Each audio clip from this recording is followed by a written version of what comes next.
What's going on, everyone? Welcome to the Progress on Purpose podcast. We are a community of people who seek to be intentional about how we think and behave towards an intended goal. We believe that what we say, think, and do governs our ability to make progress on purpose and ultimately lead to success. Listen, I'm so happy to be back again. This is actually the last episode for 2020. I cannot believe it. 2020 has been a year for the books, and I'm sure you can definitely agree. I have so much in store for you today. I'm going to run through these church announcements real quick because I want to introduce you to a special guest. So by way of our announcements, like I said last week, makeprogressionpurpose.com is up and running. You can head to the website to find links to the show, blogs, as well as some really dope merch. And I'm going to continue to add more and more merch, so you want to check it out. And I've seen you checking the page out. Continue to go to makeprogressionpurpose.com for all of your intentional merch and links to the show. Also, I am looking for different businesses to spotlight here on the show. So if you would like to get in front of this audience, please either send me a DM to Progress on Purpose Podcast on Instagram, or you can send me an email to progressonpurposepodcast@gmail.com. Okay. I have a very special guest that I would like to introduce you to. She is actually my best friend in the whole world. Her name is Domonique Roberts. She's the host of the YouTube channel Study with Domonique Roberts, which is a channel of relevant short theological studies and sermons.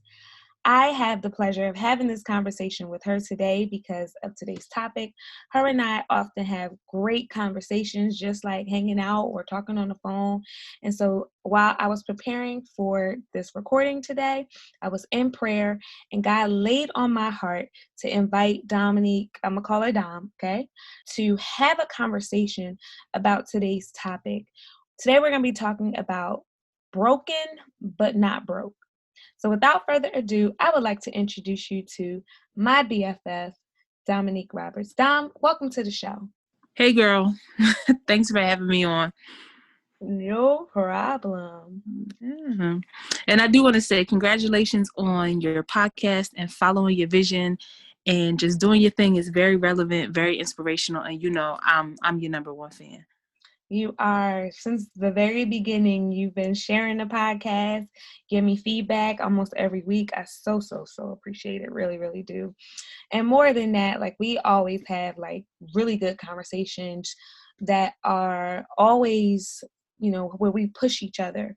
And so I know on the show a lot, I talk about accountability and doing things intentionally. And you are kind of like that accountability partner in so many ways for me. So I appreciate you, and I'm so happy to have you on the show today. And guess what? It's not going to be the last time. Matter of fact, it's long overdue, if you ask me. So let's get into this topic, broken but not broke. I did look up the definitions of those two words because they kind of frame our conversation today. So, you know me, we're both teachers. So, you know, we like to get into, you know, what different words mean. So broken is actually an adjective.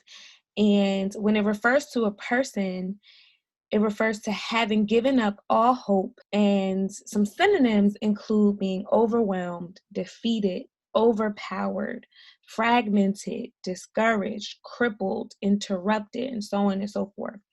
And then the other word that is paramount to this conversation is the word broke, which is the past tense of break, meaning shattered into pieces. And so I know a lot of times people use the word interchangeably, and really they have similar meanings, but at the same time, you can be broken but not be broke.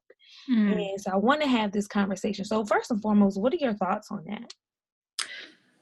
So I think that a lot of times when people think about broke or they think about brokenness, it always has like a negative connotation around it because of the way that it makes you feel.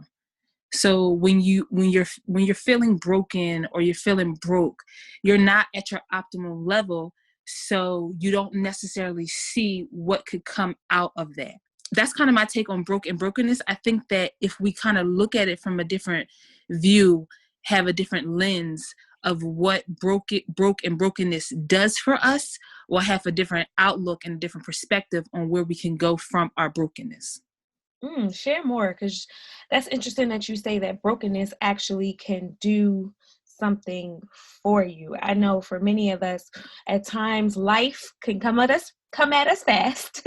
And because it comes at us fast, we can often feel defeated, fragmented, discouraged. And I know for me, I found myself in a place a few years ago, I talk about it here all the time, where it was my traumatic place. And I was definitely, if not anything, fragmented, discouraged, feeling like I was actually told that my ideas was stupid. So even when I left that space, I still had brokenness inside of me, and I still felt broken. And so it took a lot for me to rise up out of that. But you mentioned that, in that state of brokenness, there is something there for us to grasp onto. So can you share more there? Okay, so my take on brokenness comes from being broken. So just like you, a few years ago, I would say for like the last decade, I went through like a really difficult time. I had a very difficult marriage. I experienced the loss of pregnancies. I lost my ministry. All kinds of things happened. And in that brokenness, you feel like there's not really like a rainbow or a light at the end of the tunnel. But one of the things I was thinking about today in preparation for our conversation is that brokenness, when you're broken, you have the ability to be repaired. When you're destroyed, you cease to exist. So a lot of times in our broken state, we feel destroyed, but we're not necessarily destroyed. So it makes me think about two examples in the scripture, and I'm a Bible preacher, so I definitely have to go into this. It makes me think about two examples in the scripture, which is the story of Naomi and Ruth, and it's also Jeremiah 18 when he talks about the potter. So let's first start with the story of the potter. When Jeremiah is describing what's happening to the vessel in the potter's hands, it says that he looked at the vessel was marred, but it was in the potter's hands. So that means that the vessel was broken, the vessel was flawed, there were some imperfections, there were some things that had happened to the vessel. But at the same time, in that broken state, it was still in the potter's hands. So it was marred, it was broken, but it wasn't destroyed. And the potter had the ability to take that broken vessel and make something good out of it. So like in our season of whatever we're going through, like for me, for example, it was a very, very bad marriage. And that very bad marriage had left me in a very broken state, full of anxiety, full of depression, not even really recognizing myself. I had absolutely lost myself, but I wasn't destroyed.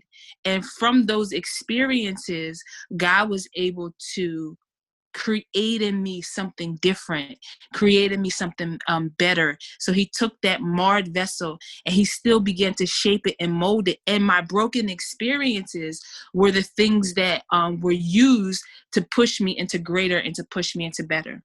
So recently I put up a post and I was like, I'm the happiest I've ever been in my life. But if I would not have gone through the things that I went through, I wouldn't even be able to recognize this level of happiness. So sometimes we experience traumatic situations, we experience bad situations, but it's really, we experience those things really to get us to a point where we can appreciate and we can understand what God is doing for us and where he's going to take us, and we'll have more knowledge, we'll have more wisdom, we'll have more insight. That's why when you said something earlier on Facebook, you said, I'm grateful for all the things that God didn't let happen. And I rejoiced in it. I'm like, man, I'm grateful for all the things that God didn't let happen. But then I thought about it and I'm like, yo, I'm grateful for all the things that God did let happen. Because they seemed really bad.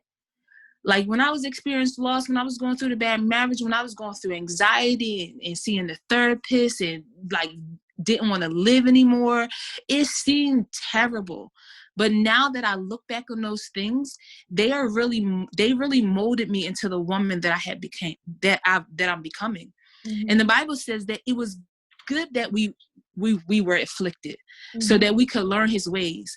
But when we're going through affliction, it doesn't feel good. Right. But when you take a step back and you look at the things that you went through, you're saying, yo, God, thank you for allowing me to go through that, because you made me stronger. You made me better. And now I can stand on my own two feet. Now I can walk through this life. Now I can tell somebody else, like, look, you can make it. It's going to be all right. Brighter days are coming. I wouldn't take back any experience that I've had in my life from my childhood on up, because those are the things that made me who I am. They made me stronger, that they made me better. So brokenness has the ability to push you into greatness. And I really do feel that. If I would not have been broken, if I would not have been afflicted, I wouldn't be where I am right now. And I might not be as appreciative of the things that God is doing for me. And I wouldn't have as much of, I'm not saying that I'm absolutely completely wise, but I wouldn't have as much wisdom as I have now. I wouldn't have as much life experience as I have now. I wouldn't be able to appreciate all the things that I have, because they were birthed out of my brokenness. I was broken, but I wasn't destroyed. I love that. And there's so much that you said. In that, one of the things I want to unpack is the gratitude piece. Mm-hmm. Because you know what? I was doing my research on brokenness, and one of the things I looked at was how when you are broken, it takes a piece of your optimism, and it makes it hard for you to see. It makes it hard for you to see the glass as half full instead of half empty. And, research didn't even need to tell me that. Experience told me that.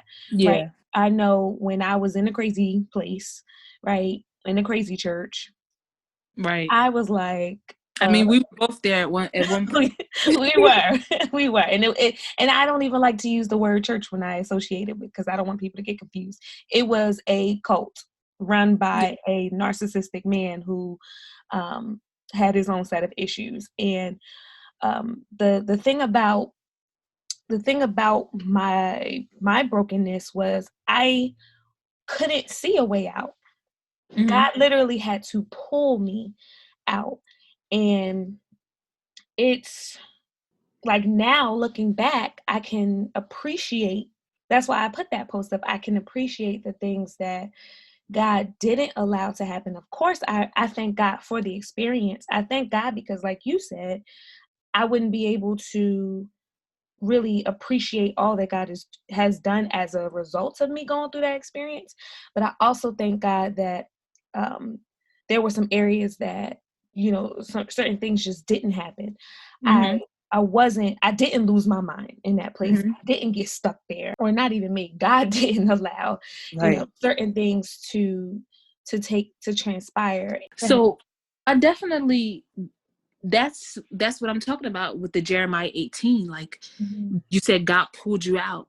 Yeah. We understand that in everything we're still in God's hands. So it talks about that vessel being in the potter's hand. It was never outside of the potter's hand. Yeah. It was broken, but it was always still in the potter's hand. And that's one of the things that I'm learning. Like, in all things, give thanks. Yes. In all things, give thanks. It looked bad. It felt bad. It was terrible. But in all things, give thanks. And that brings me to what I was talking about with the whole Naomi and Ruth story. Mm-hmm. Naomi, she goes through a situation where she loses her husband and she loses her sons. And now she's going back home, and she tells her daughter-in-laws, y'all go back to your family. Because I'm going home. And Ruth decides that she's going to stay with Naomi. So one of the things I learned, that when we are in a broken state, God often gives us community. He gives us community to show us that he still loves us and he still cares about us. And that's what happened to me after I separated from my husband. I was pretty much by myself. I had my family, but my family lives a little distance, and I had kind of like isolated myself from friends and different things like that. And then it was at that time that you and I, our friendship, we came back together as friends. Mm-hmm. And then you introduced me to the church that I go to now. You're like, you should go and visit. And God just really surrounded me with community, because he uses community to restore brokenness. So Naomi and Ruth decided they're going to be each other's community. They're going to be each other's support system. Mm-hmm. And what Naomi didn't realize is that she had become upset with God because of the things that she went through. So Mm-hmm. she was like, don't call me Naomi anymore. Call me Mara, because I'm bitter, because God dealt bitterly with me. So make my name bitter. And oftentimes that's what happens with us. We go through things in life, whatever it is, loss, divorce, molestation, abuse, whatever it is. We go through things in life and we're like, God, why would you allow this to happen to me? And we become bitter with God.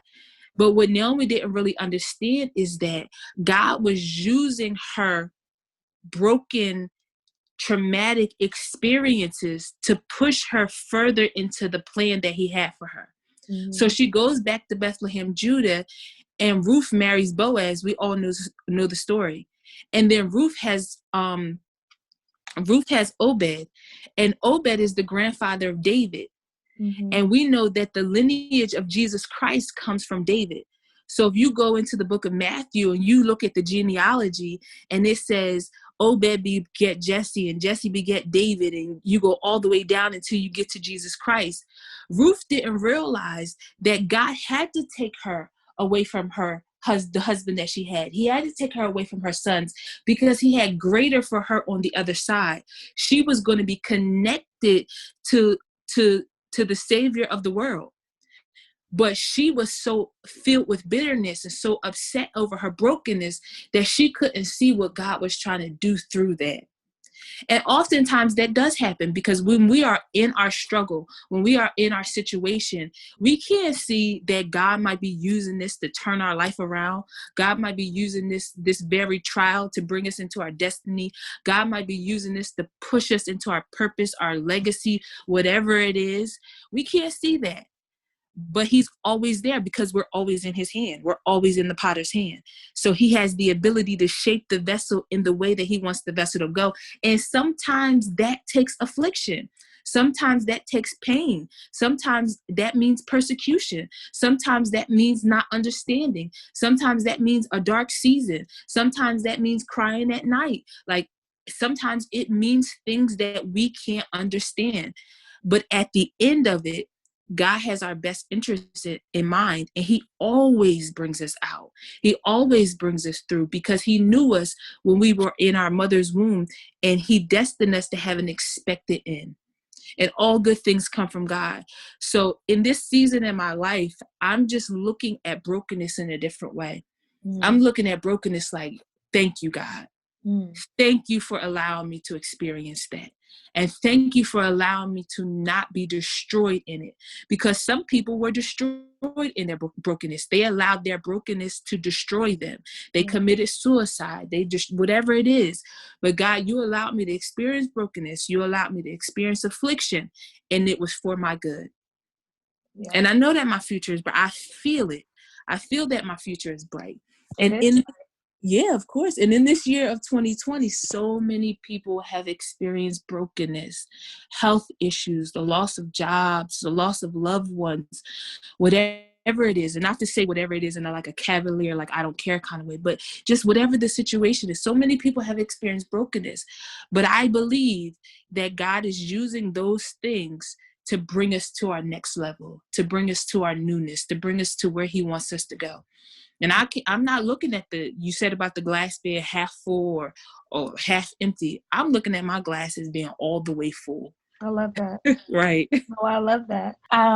Just to recap, you talked about how brokenness, the first thing that you said was that brokenness, even in your brokenness, you're not destroyed. Like, you're not shredded into pieces. You are able to be put back together. And the beautiful thing that I love about being put back together, or as the Bible talks about reconciliation, is that it's as if it never happened.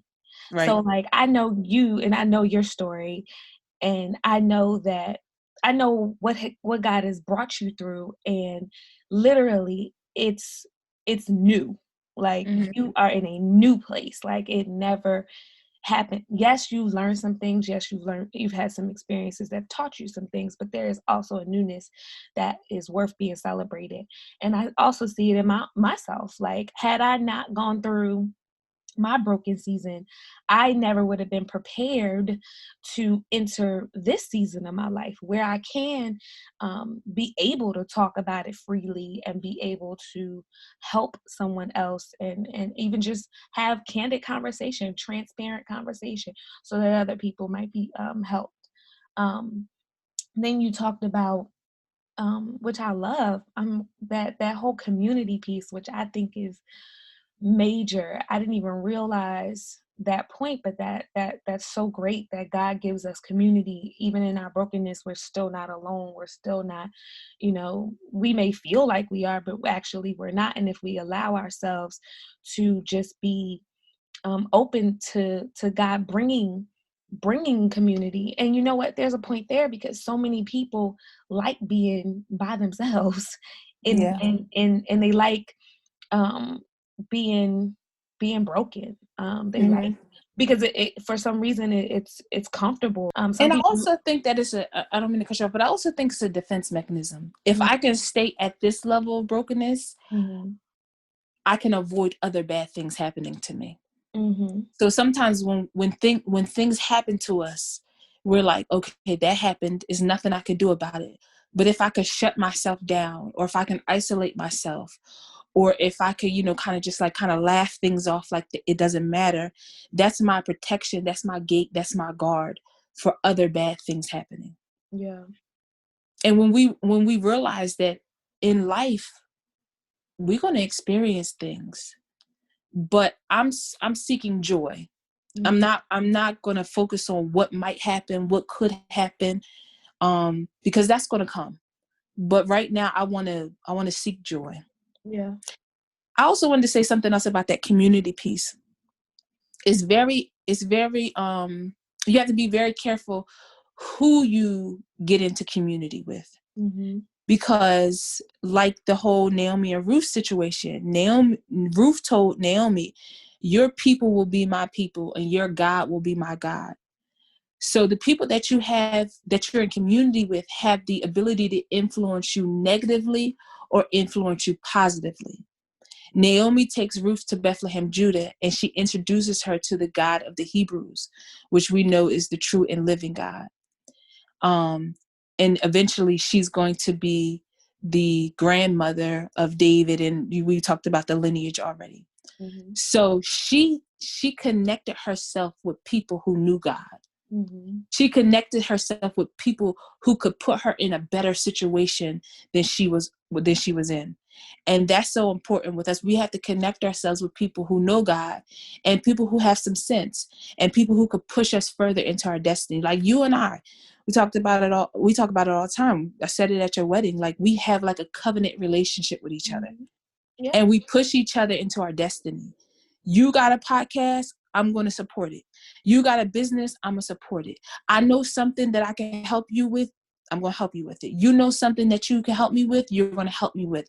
So you have to surround yourself with people who are going to be there for you, who are going to be on your side, who are going to be rooting you on, who are going to be cheering for you, who are going to be teaching you things, and not pushing you deeper and deeper and deeper into brokenness, because that can happen too. To that point, what would you say about, taking the opportunity now at the end of the year to cut off that dead weight, or those people who just literally don't mean you well? Can you speak to how you found the courage to separate yourself from a particular situation that was not good for you, so that you could come out of your broken state? So I found the courage through therapy. I started going to therapy. And you are the one who told me to go to therapy. So, I was having like very, very, very severe panic attacks. Mm-hmm. Very, very, very severe panic attacks. And then one day I was driving and I had like one of the worst panic attacks that I've ever had. And I called you and you were like, you should go see my therapist.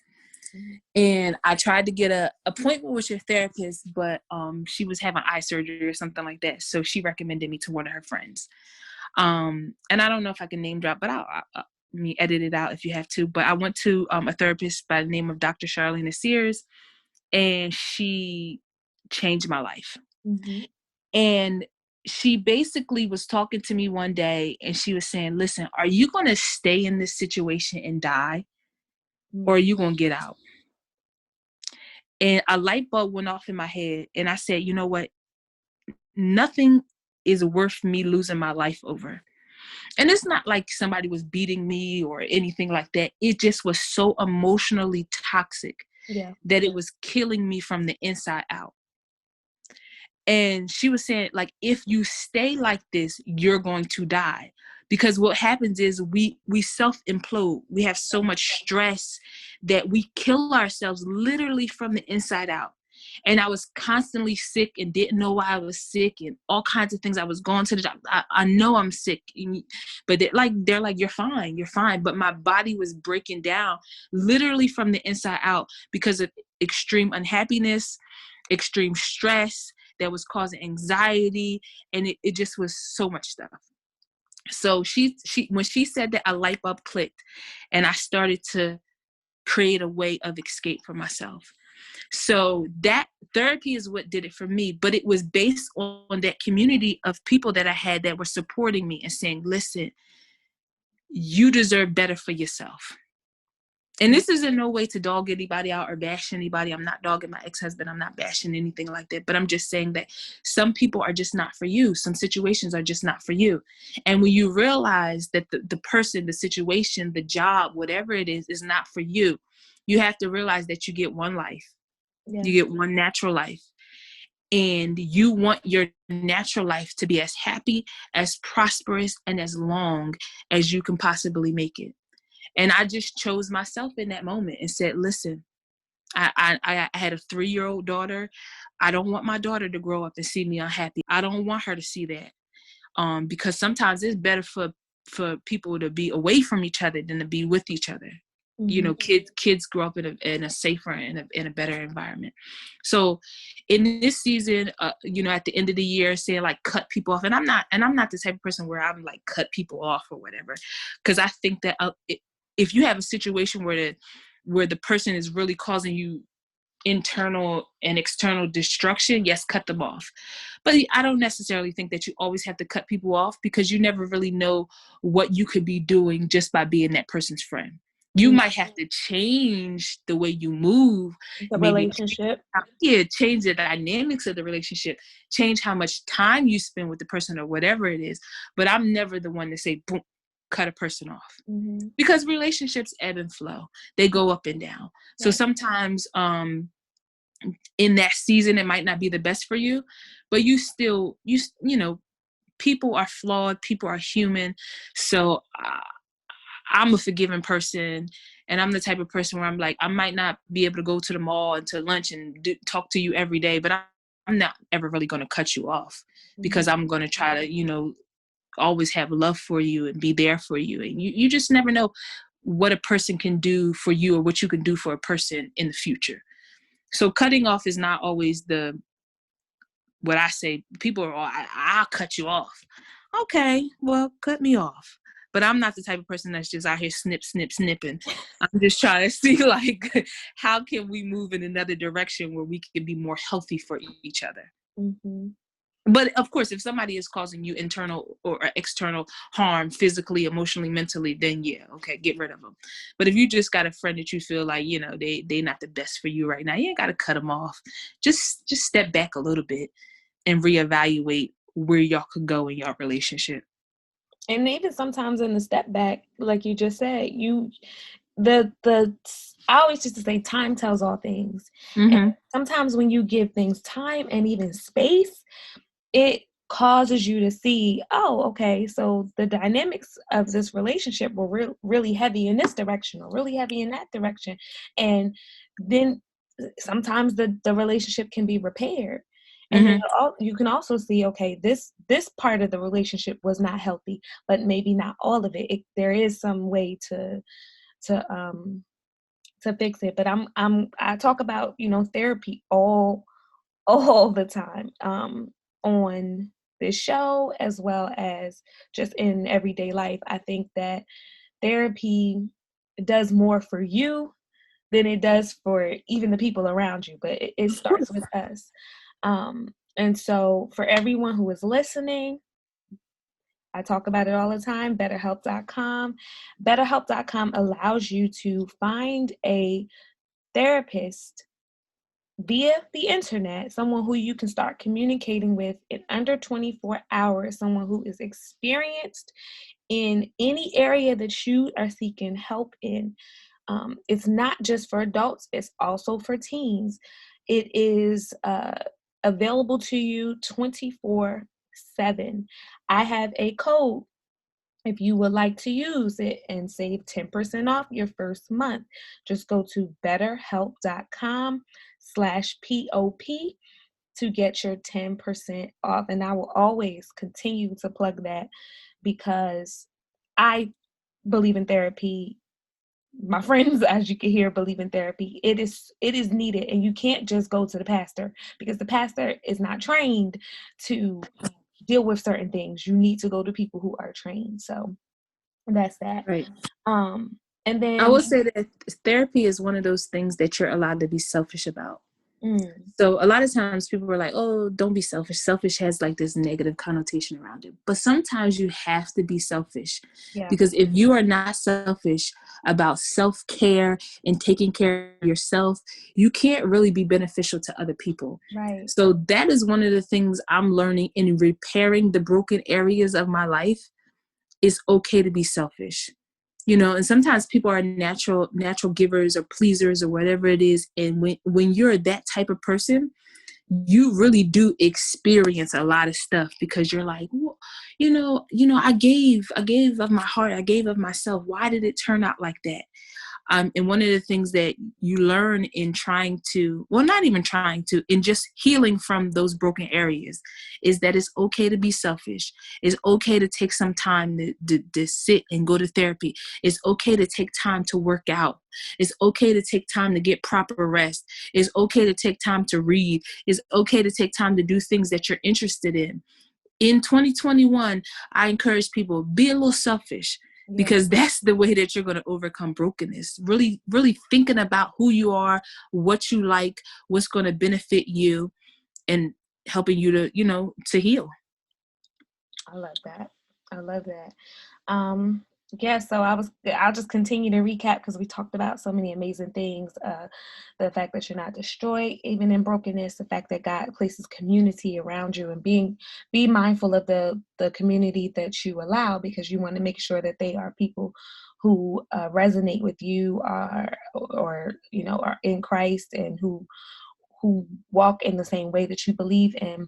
The third thing we talked about was that even in your brokenness, you find purpose, which, my God, if you and I have learned nothing else, and I'm sure other people who are listening, you would agree that it is in those broken spaces, it's in that broken space that you find purpose. My business, So Naturally Talented, was birthed in the midst, or as a result of, my broken place. And Mm-hmm. um even your business, right? My business, the Healing Tea Company, was birthed out of a desire for me to trying to get healthy, Yeah. um because my immune system was so shot because of stress and anxiety and depression. Hmm. Went on this natural journey, trying to heal myself with herbs and different things like that. And God really opened up my understanding of how the leaves are really for the healing of the nation. So it was something that was birthed out of my brokenness, trying to get better, trying to get well.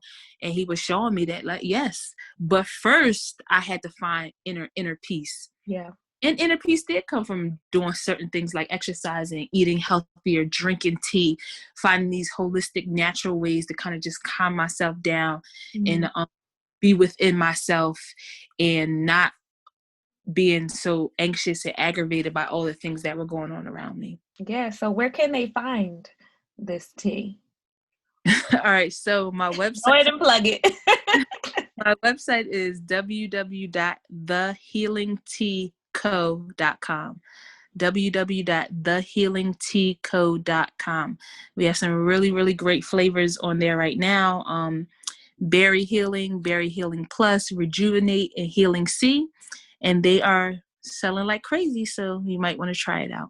I know that's right. My favorite one is the Healing C.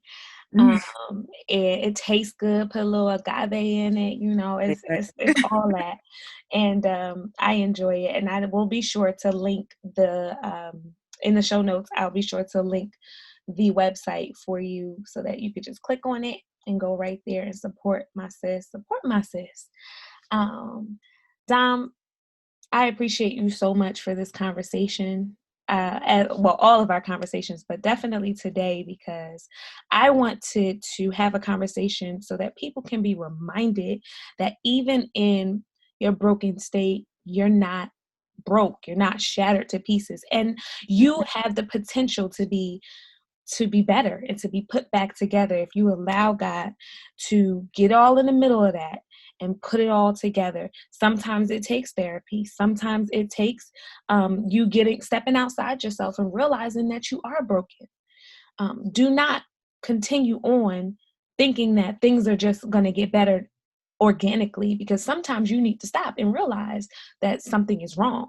The only way you can understand that you're broken is to really look at yourself and admit that. And even in your brokenness, if it doesn't do anything more, it's going to strengthen your faith. It's going to allow you to see that you need God, and in that season, in that space, your faith is going to be tested, and you will see how good God is. My mother always used to say, you're going to see what God you serving. If you don't see it no other time, you definitely see it in a broken state. And it goes to show that God is God. He's going to continue to prove himself, and he's going to pull you out as you allow it to be done. So you have two choices in brokenness. You could be bitter with God, or you could thank God for what he's doing. And Walter and Tremaine Hawkins told us it the best in their song, The Potter's House. He said, you don't have to stay in the state that you're in. The potter wants to put you back together again. That's it. That's it. You could overcome anything. God is with you, and he definitely wants to bring you out and make you better. Count it all joy. I love that. Dom, where can they find out more about you? How can they get connected to your YouTube? Give us all of the deets on how to connect with you. So my YouTube channel is Study with Domonique Roberts. That's Domonique, Domonique. My name is spelled with 2 O's. So I have a few Bible studies up there, but now my YouTube channel is turning more into like a sermon channel, because I've been preaching more lately. But I started the channel a year ago, so you definitely could find out about more about me there, or just what I do, like my ministry there. And then I have my website for my tea company. On Instagram, it's the Healing Tea Co _ the Healing Tea Co _ or just Domonique Roberts on Facebook. If you want to, see the crazy normal side of me, Domonique Roberts on Facebook. But listen, that's my friend, okay? So y'all go find your own friends. No, I'm just playing. I'll be sure to link all of that information. Say it again. No new friends. No new friends. Just make sure you're not a bot out here trying to break into our Facebooks. I'll be sure to link all of that information. Dom, again, thank you. This was therapeutic, even for me, and I hope that it was transformational and therapeutic for those listening. I also want to say thank you all for listening. We are at 5,000 downloads, Oh, yeah. and that is with a 9-month break. I Yes. know at the beginning of the year, the goal was for 20,000 downloads. I had no idea that in the middle of the year, I was going to have to take a 9-month break to focus on my first baby, my first business, So Naturally Talented. But you guys have stuck with me, and I want to say thank you from the bottom and the top of my heart. And guess what? In 2021, we shooting for the same goal, 20,000 downloads. We gonna hit and exceed it. Right. So thank you guys so much. Share this episode. It was too good to keep to yourself. Make sure you hit that share button on whatever platform that you are listening on. Also, stay connected. Please go to Instagram at Progress on Purpose Podcast. Hit the link in my bio. Subscribe to the mailing list. Download the tools that I have there that are for free. Check out the website, guys. Be intentional in all things that you do. And that's what this community is all about. Thanks, guys. I will see you next week. Take care.